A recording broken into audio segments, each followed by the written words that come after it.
चिड़िया अपने घर की मरम्मत का काम कर रही थी। मम्मा चिड़िया के दो बच्चे थे जो उसी पेड़ पर मम्मा चिड़िया ने थोड़ी दूर घोंसले में बिठाए हुए थे। मम्मा आप थकी होगी। मम्मा थोड़ी देर आप आराम कर लें। नहीं मेरी बेटी, मैं ठीक हूँ। मम्मा भूख भी लगी है। बेटा बस थोड़ा सा काम और बाकी है, फिर मैं अपने बच्चों को दाना ला दूंगी। उड़ता हुआ कालू कौवा वहाँ आता है। उसके पास कुछ लकड़ियाँ थीं। चिड़िया चिड़िया, मैं ये लकड़ियाँ घर बनाने के लिए लाया था, मगर अब मैंने सोचा है कि घर बनाना तो बहुत मुश्किल काम है। मैं किसी पेड़ की खोखर में ही ठंड के दिन गुजार लूंगा। कौवे भैया बहुत मुश्किल होगी। मुझे कोई दिक्कत नहीं है। चिड़िया ये लकड़ियाँ तुम रख लो, मुझे अब इनकी जरूरत नहीं है। कौवा कुछ लकड़ियाँ वहाँ रखकर चला जाता है। चिड़िया को भी घर की छत पर लगाने के लिए कुछ लकड़ियों की जरूरत थी, इसलिए चिड़िया वो लकड़ियाँ अपने घर की छत पर लगा लेती है। चिड़िया का घर बन जाता है और चिड़िया अपने नए घर में अपने बच्चों को बिठाकर उनके लिए दाना लेने चली जाती है।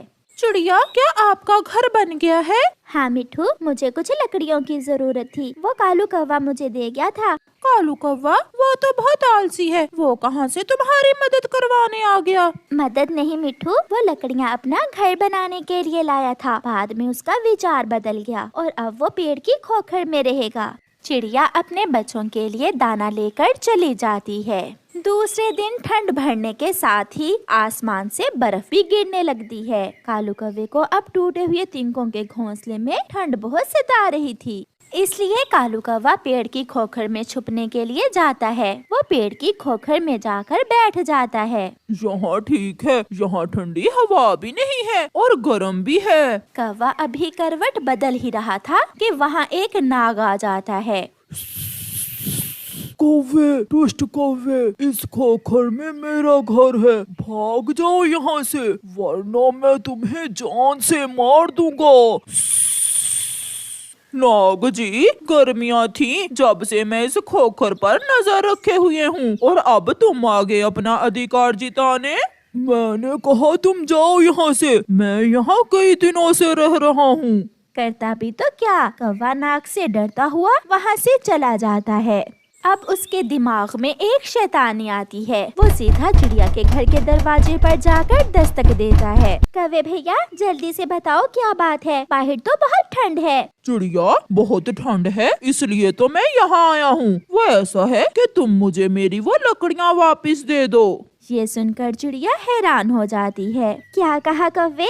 लकड़ियाँ वापस दे दो, जो लकड़ियाँ मैं तुम्हें देकर गया था वो तुम मुझे वापस दे दो। मगर कौवे, मैंने वो लकड़ियाँ अपने घर की छत में लगा ली। तो फिर अपने घर की छत मुझे दे दो। कौवे शर्म करो, घर की छत तुम्हें देकर मैं कहाँ जाऊंगी। चिड़िया जो भी है, मुझे मेरी लकड़ियाँ वापस लेनी है। मैं नहीं दूंगी। मैं लूंगा, मैं देखता हूँ तुम मुझे कैसे नहीं देती हो मेरी लकड़ियाँ। शोर सुनकर चिड़िया का पड़ोसी कबूतर वहाँ आ जाता है। रुको रुको, क्या हुआ चिड़िया और कौवे, क्यों लड़ रहे हो? फिर चिड़िया कबूतर को सारी बात बताती है। और अब मुझसे ये लकड़ियाँ लेने आ गया है। यार कबूतर, वो मेरी चीज थी, मुझे जरूरत है, मैं लेने आ गया। चिड़िया ठंड के दिन है, ये बेचारा जाए भी तो कहाँ। तुम ऐसा करो, इसे कुछ दिन अपने ही घर में रख लो। अगर तुम इसे छत से लकड़ियाँ उतार कर दोगी तो तुम भी ठंड से मरोगी। चिड़िया मान जाती है और कौवा चिड़िया के घर में चला जाता है। वहाँ उस कोने में रखो अपना घोंसला, और हाँ, हमसे ज्यादा फजूल बातें न करना। बच्चे बहुत हैरान होकर कालू कौवे को देख रहे थे। मुझे तो नींद आ रही है, मैं तो चला सोने। कौवा सो जाता है। दूसरे दिन जब कौवा उठता है तो चिड़िया घर में नहीं थी और उसके बच्चे दाना खा रहे थे। कौवे को भी जोरों की भूख लगी हुई थी। कौवा बच्चों के पास जाता है। बच्चों बच्चों, खेल खेलें? हाँ खेलते हैं अंकल। तो फिर अपनी आंखें बंद करो, मैं तुम्हें बंदर बनकर दिखाता हूँ। ये सुनकर बच्चे हंसने लग जाते हैं। बच्चे अपनी आंखें बंद करते हैं और कालू कौवा जल्दी से उनका दाना उठाकर खा जाता है। कौवे अंकल अब आंखें खोल ले। कल बनूंगा मैं बंदर, आज मुझे भूल गया कि बंदर कैसे बनते हैं। फिर कौवा चुपके से जाकर अपने घोंसले में लेट जाता है। कबूतर भैया, आपने तो मेरे गले मुसीबत ही डाल दी है। वो कालू का बच्चा सारी रात जोरों से खराटे मारता रहता है और मुझे सोने भी नहीं देता है। चिड़िया, गलती तुम्हारी है। तुमने उस बुरे कौवे से लकड़ियाँ क्यों ली? हाँ कबूतर, मुझसे भी गलती हो गई। उस शाम चिड़िया अपने घर में गरम गरम खिचड़ी बनाती है। कोने में बैठा हुआ कौवा चिड़िया को गौर गौर से देख रहा था। गंध तो कमाल की है। चिड़िया, क्या बना रही हो? आज मैं अपने बच्चों के लिए खिचड़ी बना रही। जब खिचड़ी बन जाती है तो चिड़िया एक बर्तन में थोड़ी सी खिचड़ी डालकर कौवे को दे देती है। अभी गर्म है, ठंडी करके खाना कौवे। चिड़िया, तुम बहुत अच्छी हो। मगर तुम बहुत बुरे हो, मुफ्त में ही मेरे गले पड़ गए हो। फिर कौवा मजे मजे से खिचड़ी खा लेता है। चिड़िया के बच्चे भी खिचड़ी खा लेते हैं। पर थी कौवे, शुक्र करो तुम मेरे घर में हो। अगर बाहर होते तो अब तक तुम मर गए होते। चिड़िया, भोजन मुझे तुम दे देती हो, मुझे बाहर जाने की जरूरत ही क्या है?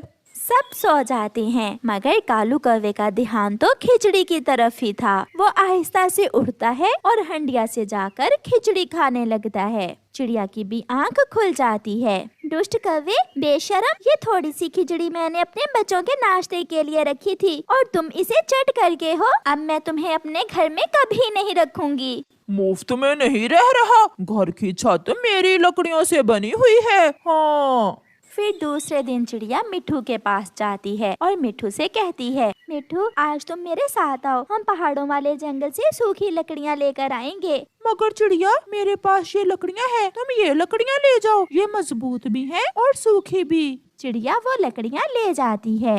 कौवा नदी पर पानी पीने गया हुआ था। चिड़िया घर की छत से कौवे की दी हुई सारी लकड़ियाँ उतारती है और वहाँ मिट्ठू से लाई हुई लकड़ियाँ लगाने लगती है। बच्चे भी अपनी मम्मा की काम में मदद कर रहे थे। थोड़ी ही देर में चिड़िया सारा काम कर लेती है। अब आएगा मजा। वो कौवा रहता भी है, खाता भी है और फिर भी चोरियां करता है। अब मरेगा वो ठंड में। कौवा भी आ जाता है। वो दस्तक देता है। चिड़िया, दरवाजा खोलो। चिड़िया, मैंने घर की छत बदल ली है। बाहर तुम्हारी लकड़ियों की गठरी पड़ी है, वो उठाओ और चलते बनो यहाँ से। ये सुनकर कौवा हैरान हो जाता है मगर अब वो कुछ भी नहीं कर सकता था क्योंकि चिड़िया ने उसकी लकड़ियाँ उसे लुटा दी थीं। फिर कौवा वो लकड़ियाँ उठाकर ठंडे ठंडे मौसम में कभी इधर जाता तो कभी उधर। ऐसे ही रात हो जाती है और कौवा ठंडी रात में उन लकड़ियों पर बैठा हुआ रो रहा था। वो सोच रहा था कि अगर वो चिड़िया के घर में चोरियां ना करता तो कितने मजे से वहाँ रह सकता था। बच्चों, मैं नदी पर जा रही हूँ, एक दूसरे का ध्यान रखना। मम्मा चिड़िया अपने बच्चों को समझाकर नदी पर चली जाती है। मम्मा के जाते ही कुकू भागकर टीवी का रिमोट उठा लेता है। आज टीवी का रिमोट मैं लूंगा, आज मेरी पसंद का कार्टून देखेंगे। मैं लूंगी, आज रिमोट मैं लूंगी। मम्मा ने कहा था टीवी के रिमोट को कुकू हाथ न लगाए। मैं चिड़िया की कहानी देखूंगा। नहीं, मैं बादल वाले कार्टून देखूंगी। दोनों बहन भाई एक दूसरे से रिमोट छीन रहे थे कि गिरकर टीवी का रिमोट टूट जाता है। गुड़िया, ये क्या किया तुमने टीवी का रिमोट तोड़ दिया है। रिमोट तुमने तोड़ा है, मैं बताऊंगी। कुकू, मैं तुम्हारा मम्मा को बताऊंगी, तुम ही ने रिमोट तोड़ा है। गुड़िया, मम्मा दोनों की पिटाई करेंगी। फिर दोनों बहन भाई परेशान हो जाते। सभी पक्षी अपने अपने घोंसलों में सहमे हुए बैठे थे। चिड़िया, उसका पति और उनका एक बेटा भी अपने घर में बैठे हुए थे। कुकू के पापा, अगर ऐसे ही बारिशें होती रही तो कैसे चलेगा? अब तो 2 दिन से कुकू ने भी कुछ नहीं खाया। मैं भी यही सोचकर परेशान हूँ। अब तो कुछ ना कुछ करना ही होगा। पापा, मुझे बहुत भूख लगी हुई है। मेरे पेट में भूख के कारण बहुत दर्द हो रहा है। कुकू की मम्मा, अब मुझे जाना होगा। मुझे अपने बेटे की खातिर घर से निकलना होगा। परंतु बाहर तो जोरों की बारिश लगी हुई है। आप कैसे भोजन ढूंढ कर लाएंगे ऐसी बारिश में? मैं अपने परिवार को भूख से मरता भी तो नहीं देख सकता। हालात जैसे भी हों, मुझे अपने परिवार को भोजन लाकर देना ही होगा। मैं जल्द लौट कर आ जाऊंगा। हम आपका इंतजार करेंगे। ऐसे तेज बारिश की परवाह किए बिना पापा चिड़िया अपने घर से निकलता है। वो बहुत मुश्किल से उड़ता हुआ तोते के घर की तरफ जाता है। वो दस्तक देता है। कौन है ऐसी बारिश में? मैं टुनटुना हूँ। तोता दरवाजा खोलता है। अब तो कुकू के पेट में भूख से दर्द हो रहा था। 2 दिन से हम उसे खाने को कुछ भी ना दे सके, इसलिए मैं आपके पास आया हूँ। अगर घर में कुछ है तो मुझे दे दो। यार टुनटुने, मेरे पास घर में एक ही अमरूद था, वो तो मैंने अभी थोड़ी देर पहले खा लिया है। अगर आप पहले आ जाते तो वो अमरूद आप कुकू के लिए ले जाते। फिर टुनटुना निराश होकर कबूतर की तरफ जाता है। अंडे के पापा, आज शाम तक हमारे अंडे से बच्चा निकल आएगा, और अगर छोटे बच्चे को भोजन ना दिया तो कुछ भी हो सकता है। मुझे तो कुछ समझ नहीं आ रहा कि मैं क्या करूं। कोई और पक्षी भी तो नजर नहीं आ रहा पूरे जंगल में। अगर किसी का साथ मिल जाए तो मैं भोजन ले आता। हमें कुछ ना कुछ करना ही होगा। ऐसे ही वहाँ टुनटुना आ जाता है। कबूतर, मैं तोते के पास गया था कुछ खाने को लेने, परंतु उसके पास तो कुछ भी ना था। मेरा बच्चा बहुत भूखा है, क्या कुछ खाने को है आपके पास? भाई जी, हमारे तो अंडे से बच्चा बाहर आने वाला है और घर में एक दाना भी नहीं है। हम तो खुद बहुत परेशान हैं। अच्छा ही हुआ जो आप मेरी तरफ आ गए। आपको देखकर मुझे भी कुछ हौसला हुआ है। मैं भी आपके साथ चलता हूँ और हम मिलकर कुछ खाने को ढूंढ लाते हैं। हम जाएंगे किस दिशा में? बाहर जाकर देखते हैं, किसी ऊंची जगह से ही भोजन मिल सकता है, बाकी तो पूरे जंगल में पानी ही पानी है। फिर कबूतर और टुनटुना वहाँ से उड़ते हैं। वो अभी थोड़ा ही दूर गए थे कि सामने कौवा और कवई बैठे हुए देख वो दोनों उनके पास चले जाते हैं। भोजन के लिए निकले हो क्या? हाँ, भोजन को ही जा रहे थे कि आपको देखकर आपके पास आ गए। ऐसी बारिश में भोजन ढूंढना तो एक बड़ी चुनौती है। अब तो हमें भोजन पहाड़ों से ही मिल सकता है, क्योंकि वहाँ बारिश का पानी अभी तक नहीं पहुँचा होगा। इसका मतलब आप भी भोजन ही ढूंढ रहे हैं। ये तो बहुत अच्छा हुआ, हम सब एक साथ इकट्ठे हो गए। इससे मेरा खौफ थोड़ा कम हो गया है। तो फिर चले, हम पहाड़ों पर ही चलते हैं। वो सब इकट्ठे वहाँ से उड़ते हैं। वो सब जैसे ही पहाड़ों पर पहुँचते हैं तो बारिश और ज्यादा तेज हो जाती है। वो सब एक पेड़ के नीचे बैठ जाते हैं। कालू जी, ऐसे मौसम में मुझे आसमानी बिजली से बहुत डर लगता है। गोरी, कभी तो कोई अच्छी बात मुंह से निकाल लिया करो, क्यों हमें डरा रही हो? घर में बैठकर भी तो सबने भूख से मरना ही था। अब घर से निकले हैं तो भगवान जरूर हमारी मदद करेगा। फिर अचानक से कालू कौवे की नजर थोड़ी दूर पानी में चावलों के दानों पर जाती है। वहाँ तो ढेर सारे चावल थे।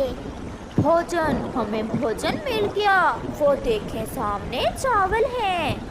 चावल देख तो वो सब बहुत खुश हो जाते हैं। ऐसी बरसात में चावल तो उनके लिए बड़ी खुशी थी। अब हमें चावल लेकर यहाँ से जल्दी जल्दी वापस जाना चाहिए। नहीं कबूतर, हम यहाँ बैठकर थोड़ा इंतजार करते हैं। बारिश पहले से ज्यादा तेज है। जैसे ही बारिश थोड़ा कम होगी, हम चावल लेकर घर वापस चले जाएंगे। मुझे तो भूख